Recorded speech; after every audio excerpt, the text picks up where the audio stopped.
এই যে সাদা জিনিসটা দেখা যাচ্ছে, আমরা সবাই প্রায় এটাকে চিনি। এইটা আমরা সবাই ব্যাঙের ছাতা বলে চিনি। তো ব্যাঙের ছাতা আসলে কি? ব্যাঙের ছাতা হলো ফানজাই বা ছত্রাক।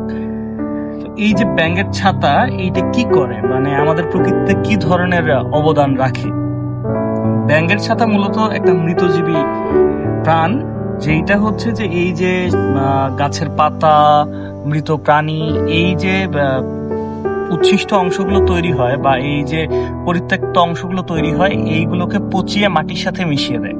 এবং মাটির সাথে মিশিয়ে দেওয়ার জন্যই কিন্তু উদ্ভিদ আবার পুনরায় এটা থেকে পুষ্টি উপাদান সংগ্রহ করতে পারে।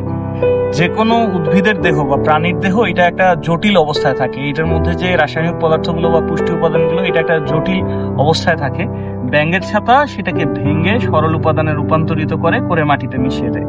এই জন্য এই ধরনের যে প্রাণ আছে, অর্থাৎ ফানজাই বা ছত্রাক, এগুলো আমাদের পরিবেশের জন্য, বাস্তুসংস্থানের জন্য ভীষণভাবে গুরুত্বপূর্ণ। এই ব্যাঙের ছাতাকে কিন্তু আমরা মাশরুম বলে চিনি, তবে সেইটা স্পেসিফিক কিছু প্রজাতি, যেগুলো হচ্ছে মাশরুম হিসেবে আমরা খাদ্য হিসেবে গ্রহণ করতে পারি। এর অনেক প্রজাতি আবার আছে যেগুলো মারাত্মকভাবে বিষাক্ত, অর্থাৎ সেগুলো স্পর্শ করলেও আপনার শরীরে অ্যালার্জিক রিয়াকশন হতে পারে, বা সেগুলো খাবার হিসেবে গ্রহণ করলে ভয়ানক বিষাক্ততা তৈরি হতে পারে।